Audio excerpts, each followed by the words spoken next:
The HR 6600 bill calls for the imposition of harsh sanctions and violent measures against the Horn of Africa, including, of course, Ethiopia. I'm joined by Deacon Yoseph Tafari, who is the chair of the Ethiopian American Civic Council, to help us shed some light on the matter. And this is our weekly Addis Dialogue with Deacon Yoseph. To stay with us. Well, Deacon, thank you so much for taking the time to join me. Thank you for inviting me, Ato Shavara. Greatly appreciated. All right, indeed. Now, Deacon, this HR 6600 bill introduced by Tom Malinowski, what does it mean in the first place? And does the government need to be concerned? Yeah, on a number of levels, this resolution is a very problematic resolution, and one needs to have a very serious look at it. And obviously, on our side, we'll put out all the efforts to block this resolution from having to advance to the U.S. House of Congress for a floor vote. Here's why. Early on, the Foreign Affairs Committee in the House has advanced a resolution called HR 445. That resolution, as you remember, originated from a subcommittee within the Foreign Affairs Committee led by Representative Karen Bass. And if you recall, she came last summer, I think in August, to visit Ethiopia and so on. And we campaigned a lot. Originally, there were many issues that we have objected to that resolution. And it really does give TPLF escape from any kind of blame whatsoever as it was originally drafted. And we've heavily protested that. And she was able also to come and visit Ethiopia to find more concrete evidence of the facts on the ground. And that made a difference. And when she came back, in fact, there were many amendments that we submitted that was incorporated in that resolution. The reason I'm explaining this, it was relatively, we have issues even with that resolution as a whole, but at least it was somewhat, they tried to balance this and made TPLF to take the full responsibility that they are the one who started this conflict, gross human rights violations, the invasion that they have done into the neighboring regions. All of these elements were contained in HR 445. After the subcommittee advanced that resolution to the full committee, the full committee also voted to pass it. And it's been waiting in line to go to the floor for consideration. Comes now out of nowhere, this extremely draconian bill, HR 6600, that did not go through the subcommittee that is run by Representative Karen Bass. So let's be clear about this. Normally, when in any kind of resolution or bill that would come out of the House regarding states from Africa, it usually comes from the subcommittee that she chairs. And it did not go through those protocols, which means no expert witnesses were called in, no constituent inputs were considered. In fact, this bill was rushed. We received it on Friday. The following Tuesday, the bill, without any discussion, no hearing, was passed. And obviously, what it shows you that there was a foul intent by the people who have basically underwritten this and authored to advance this bill for a vote on the House. I want to also, I want to also for your audience to see, back in November, there was a bill called HR 4350, and I think you and I discussed that bill. It was an extremely dangerous bill, which had nothing to do with Ethiopia, and it was actually a bill that funds or appropriates money for the United States Defense Department. Usually, when you have such a big bill like that, this is a continuous bill, 1,000, 1,500 page long bill that has many billions of dollars of budget allocation. It gives a chance for many of the congressional delegates, and there are 400 of them out there, to stick in their own petty project or resolution that they would like, because nobody reads this stuff.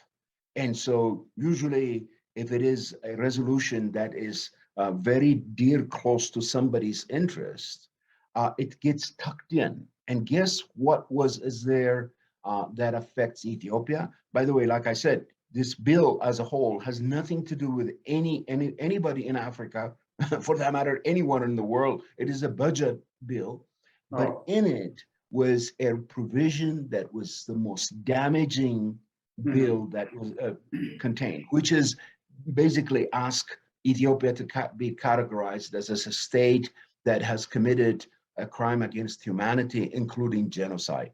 This is what is called Article 6464, that was secretly tucked in and passed and already cleared the House and was advanced to the Senate. And Ethiopian American Civic Council worked with a very astute statesman, a gentleman by the name of Senator Jim Inhofe of Oklahoma, who's a very close friend of Ethiopia. We spent countless days with his staff and himself, and we were able to convince him to purge that provision out of that defense appropriation bill. And at the time, we didn't know who the author was of that really dangerous article to be tucked into that bill. And it turned out to be the same fellow, Tom McCloskey from New Jersey, and his cohorts that included that bill. So we were successful in purging that out, and we saved the day for that moment.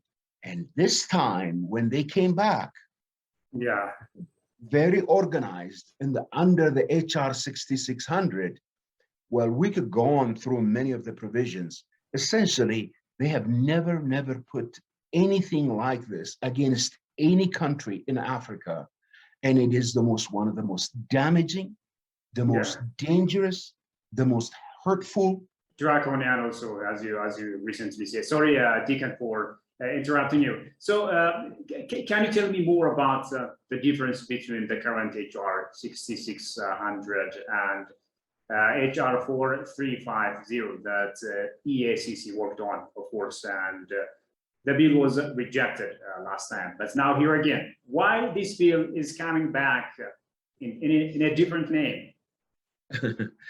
Well, we have a couple of things, and I'll outright and mention this. On both chambers of the United States, the foreign affairs committees on both chambers are run by people who are extremely sympathetic to TPLF. On the House side is a gentleman by the name of Gregory Meeks, Representative Gregory Meeks from New York. And from the Senate side is Senator Bob Mendez. And these two individuals run both committees that has to do anything with the foreign governments and foreign countries. And they happen to be extremely sympathetic to TPLF. And in the whole year 2021, they basically have haunted us in Ethiopia in really coming up with the most unimaginable provisions to be contained in some of the languages that they've used to describe Ethiopia.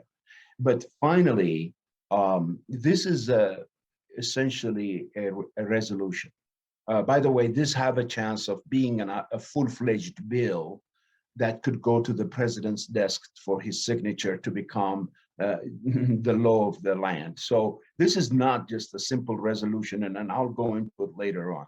But here is what is problematic about this resolution, and I'm glad you asked that question.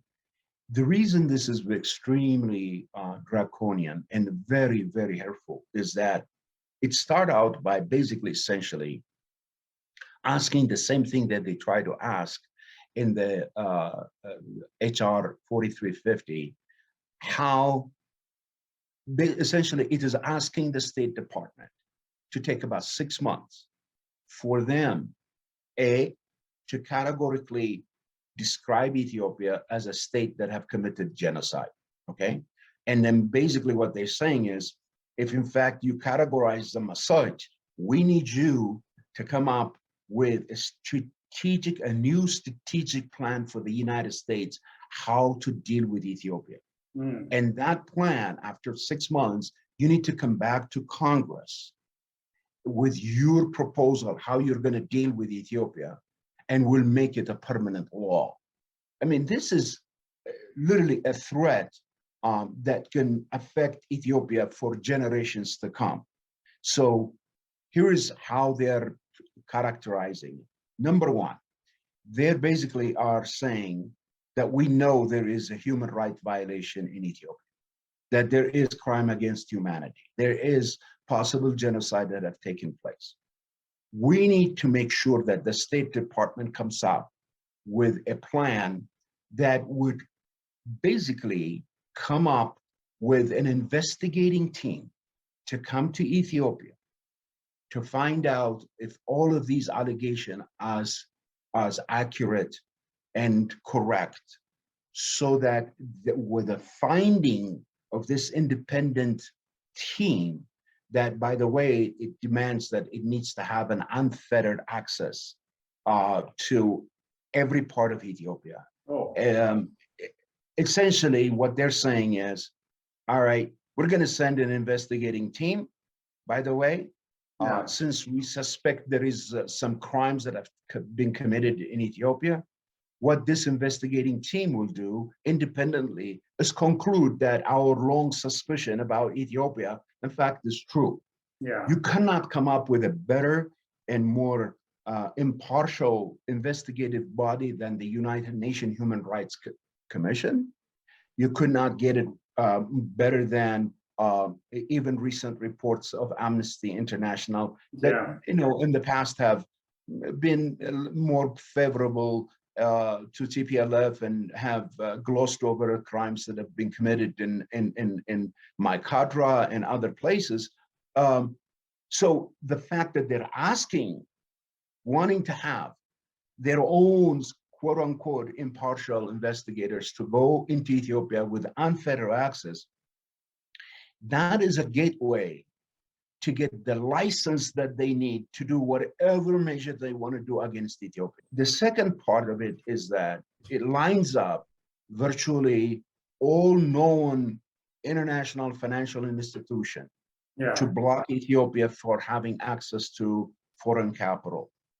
It blocks diaspora of Ethiopians to invest, or even in some cases, to speak our constituent right to advocate for the interest of Ethiopia. It forces literally Ethiopia to enter into unconditional negotiation, literally force Ethiopia into to deal in the current crisis that it finds. So in so many levels, this is a resolution that not only affects the government per se. This is something that is going to affect the ordinary people in Ethiopia without any promise, without any indication that in fact this will resolve the crisis that we have. That is supposedly this resolution is supposed to end. So that's why this thing is an extremely dangerous, that the Ethiopian government need to have a very serious look at this. Yeah. Because I'll go into detail to tell you Yeah. the things that we have done here in the diaspora and attempting to do and whatnot. But this is something that the government cannot sit out on. That they really need to come up with a plan to deal with this resolution. Yeah, of course. As you said earlier, Deacon, you've said that it is draconian and also imbalanced. You also submitted letters to all members of Congress and the senators, as well as President Joe Biden, strongly denouncing the bill. Can you tell me more about it, and what are some of the responses that you got? Okay, so first let me explain what we're doing, Ethiopian American Civic Council, what we're literally, so it all depends on what we've done, and then in response to that, requests and campaign, we've got some feedbacks. Number one, we have two first long-term and short-term plan and what we need to do. The first attempt is to stop this resolution from having to be considered on the floor of the U.S. House of Congress. Because the reason I said that is because this resolution has already passed the committee. So we cannot fight the fight in the committee. They have already voted. It's got a voiceful vote to advance this resolution to the entire Congress. So what we've done is we targeted one individual who has a sole authority to schedule this resolution for a vote, and that is the Speaker, Congresswoman Nancy Pelosi. So what we've done is we sent out a letter requesting an audience with her, but more importantly, describing why some of the points that we just mentioned, and that in fact that this is not a resolution that should be considered on the floor for a vote. Number one. Number two is that we made a very clear. There was a hearing that took place when the earlier bill, the HR 4350 was being considered in the House. Yeah. They brought Mary Catherine Fee, who's Assistant Secretary for African Affairs at the State Department. She was at the House hearing and giving testimony. And this question was asked of her directly. Remember, this resolution, it's not a law by itself to do anything. It is asking the State Department, meaning the administration, to come up with a strategic plan to deal with Ethiopia. So she was asked that question at the time when they first considered that the genocide provisions that they want to list Ethiopian. And she basically categorically said that she does not believe that such language, such branding of Ethiopia in that category will be helpful. She said that their current set of thought from the State Department point of view is a good diplomatic relationship with Ethiopia is the way to go forward. She even used the term constructive engagement as she tried to respond to Congresswoman Iman, who asked the question. So think about this thing. This is almost like a house divided. The administration is in a completely different track in the way how it wants to deal with Ethiopia. And that's what is so perplexing because, President Biden have spoken to Prime Minister Abiy for the first time since this whole crisis started. And they both agreed to work for their own bilateral interests and engage diplomatically. So when you write such a draconian bill that literally disrupts the intention, at least the stated intention of the administration, it's very perplexing. So what we've done is basically explain this dichotomy to Speaker Pelosi and saying, the administration has already given you an indication that such a resolution is not helpful, and that in fact that the president has reached out to the prime minister, and there has been some at least toning down allegations and accusation back and forth in diplomacy to have a chance. We believe that is a better course for the United States to take that more seriously than advancing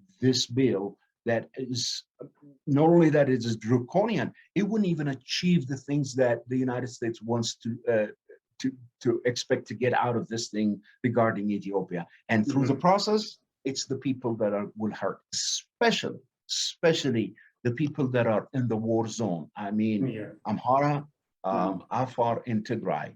If you put sanction against Ethiopia, it will hurt Ethiopia as a whole, but it will hurt in these regions that are inside the war zone even much more. So from humanitarian even angle, that this is really a very bad resolution to be considered. So that's one of the efforts that we're doing. On the other end of it, if in fact, if this bill passes, and that she does not heed our call to not to advance this resolution from the House, and it moves to the Senate, we are working with our close friends in the Senate to make sure that they block this resolution from having to be accepted by the Senate. And then once that happens, it goes to the president's desk for his signature, and then the damage becomes essentially not permanent per se, but regardless who the president is that may come, even if we have, 4 years, 5 years later, if somebody else become a prime minister in Ethiopia, as long as this law is in the book, Ethiopia is going to be affected by every provision that is written in that measure. So that's what we are doing to block. So clearly, this thing is trans-generational, so to speak, right? So what is going to happen in the future? And what is your message to Ethiopians and Prince of Ethiopia overseas and here in their motherland? So on your earlier question, which I failed to mention, is that we obviously, was a very insightful question, because with all this activities that we're doing, on a weekly basis, we are sending to all members of the House, all members of the Senate, fact sheet, including our argument why this resolution should not advance any further than what it is at. And every one of those offices reply back that they are taking a serious look at it. And when we basically send this thing, we're not just sending out an opposition letter. We're asking them to do something. So there is an ask associated to the reaching out to all members of Congress. Our ask is very simple. In the House, we're asking member of Congress not to support this bill, not to co-sponsor this bill. And if in fact, if it comes onto the House floor for a vote, that they need to vote in the nay. They need to say that this is a very damaging, unnecessary resolution for it to earn their vote. We're asking this to the House. On the Senate side, I want to mention to you that there is a problem there too, because Senator Mendez, like I said, who's a close supporter of TPLF, has introduced similar bill in the Senate. It's called S 3199. It was introduced back in October and November. It hasn't cleared his own committee, but what it is shows you, it is a well-coordinated, okay? It is a Yeah. well-coordinated move from the folks that came up with this HR 6600 in the House to develop the same, virtually both resolutions are 90% the same. So the languages they use, how they're directing it, the intent, and what they want out of Ethiopia, they are very, very much similar. Now, why is this thing a problem? The reason is if only one chamber of Congress passes it, it becomes a single resolution. A single resolution, by definition, is a simple resolution, which is non-binding. That means State Department doesn't have to do anything about it. Oh, they heard their opinion, their feelings. Okay, we'll put that into consideration, but we don't abide by it, meaning the administration will not abide by it.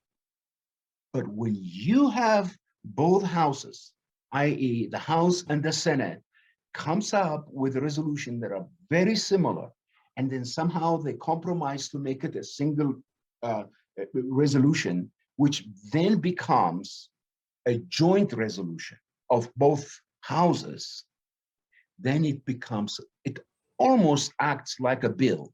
What makes it, what makes a resolution versus a bill is appropriation, i.e. will they budget it? Will they give some money to the resolution to come into work?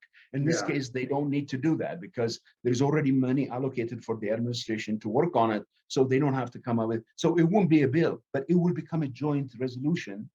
Then it gets advanced to the president's desk, and once he signs it, it's no different than a bill.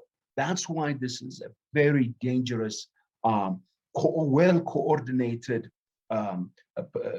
resolution from both houses that can harm Ethiopia. And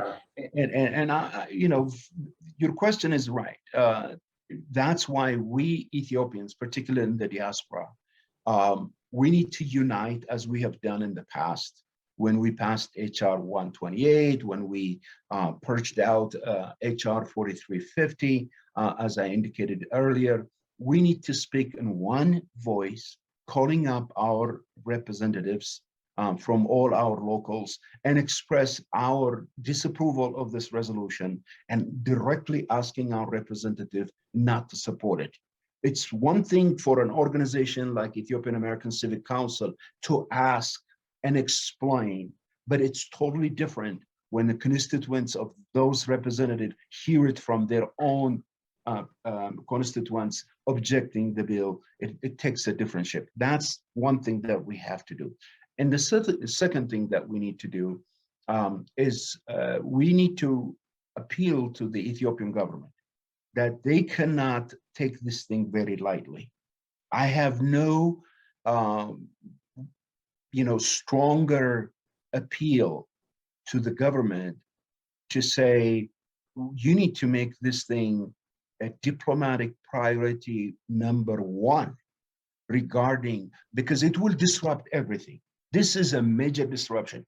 We're talking about, it's not just World Bank and IMF. It subscribes to 12 of the largest institutions, financial institutions, to become on the same page and blocking funds for Ethiopia indefinitely, by the way. It prohibits private companies even investing in Ethiopia. It prohibits technology transfer to Ethiopia. It blocks, it may even get to the point. Here's one thing that is just absolutely blew our mind when we read it.